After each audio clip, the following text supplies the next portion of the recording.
hours. That's how long this game has to impress me enough to keep playing. Otherwise, it gets refunded through Steam's 2-hour refund policy. So let's see if it has what it takes to pass the test. This is the Steam Refund Review.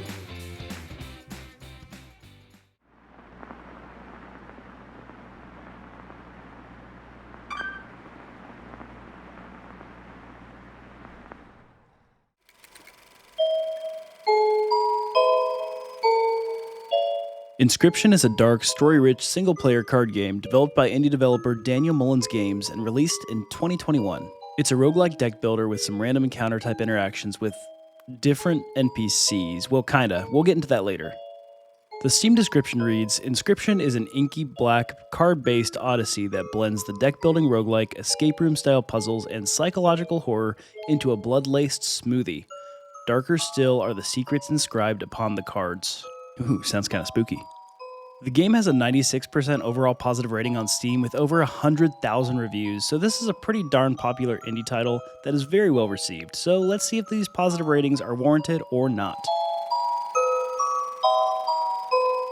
Jumping in, I was super confused as it would not let me press new game. I really haven't ever played this game before, I promise, but it still made me press continue to start playing. At first I thought maybe it was a bug, but as I kept playing I realized it was probably all part of the story, I think.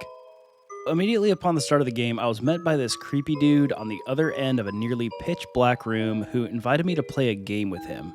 He hinted at the fact that he's played this game with many people in the past, but they always lost, and even implied that I may have played this game before as well.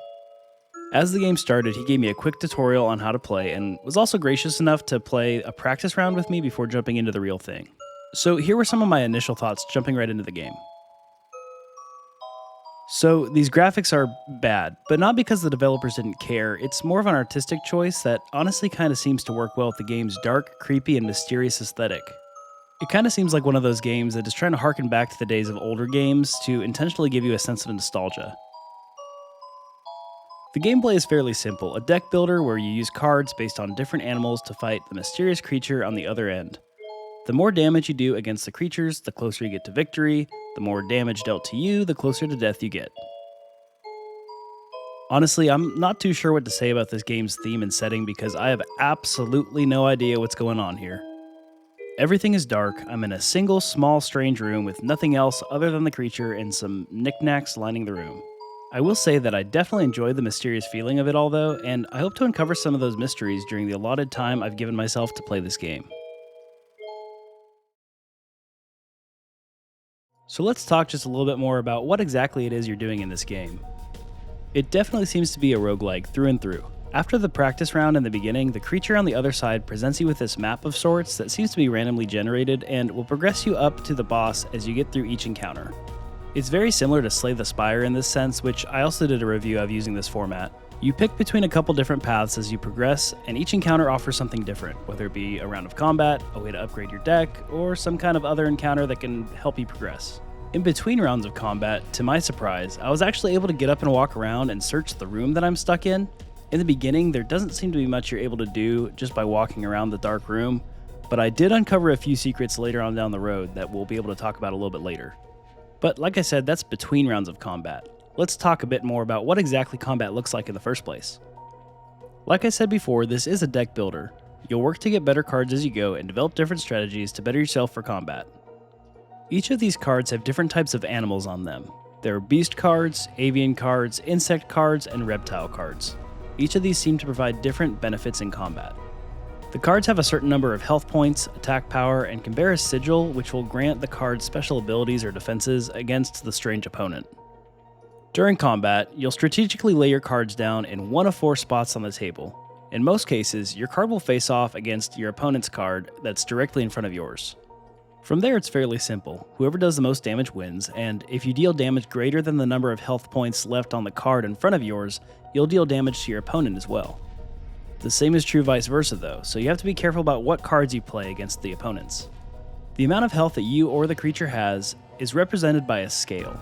The more damage you do, the further the scale tips in the creature's direction, and the more damage he does, the more it tips in my direction.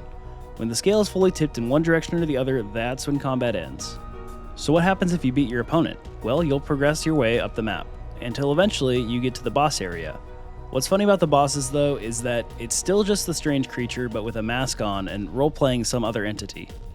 And this is actually true of all interactions. When you find a merchant, the creature will put on a merchant mask and roleplay as a merchant.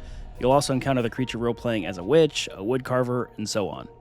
I found this role-playing aspect to be exceedingly clever, and it made me smile to see how creatively the game handled these interactions with different quote-unquote characters. The game gives you 2 chances in each run to make it as far as you can. If you die twice, it's game over.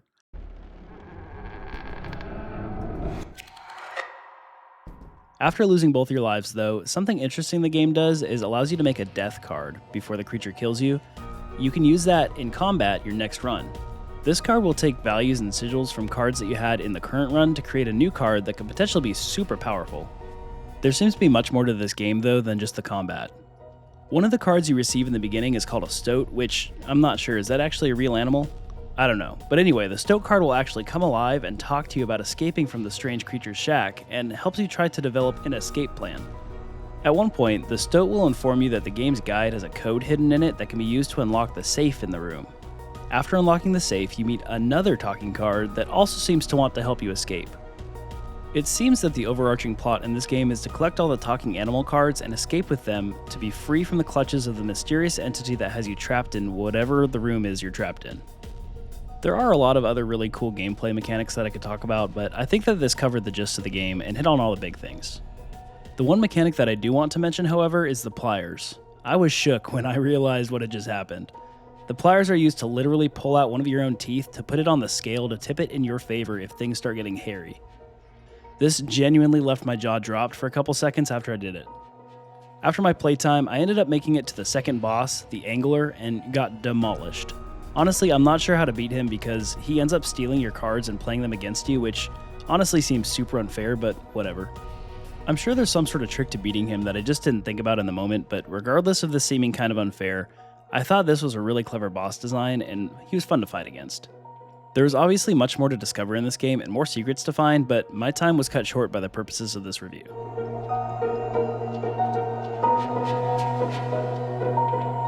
So what's the verdict? I really enjoyed the time that I spent in this game. I really want to know more about its story and what's really going on and what other secrets there are to discover. Taking a quick look at value, the price of the game seems fair. It's a $20 game at full price, and I've fairly frequently seen it on sale in the Steam store for 50% off or more on many occasions. HowLongToBeat.com reports that it only takes 12 hours to beat, which is fairly short, but this seems to be the type of game that will stick with you and one that's just fun to talk about with other people that have experienced the game, which is priceless. I can bet that after uncovering all of Inscryption's secrets, there isn't much of a reason to continue playing, but I could be totally wrong. Based on my 2 hours of gameplay, I'm going to give this game a 9 out of 10 so far. It's kept me captivated, and I'm still thinking about what mysteries may be able to be uncovered down the road. I'll definitely keep playing this one after this review is posted, and like I said, I need to uncover mysteries. I need to figure out where I am, who this mysterious entity is, and why am I able to talk to cards? Is my character like certifiably insane? I can't wait to dive back in and eventually beat the Angler to see what lies ahead in the next section of the game and figure out what on earth is going on.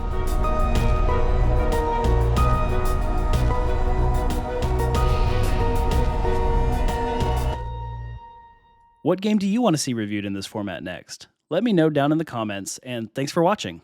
See ya!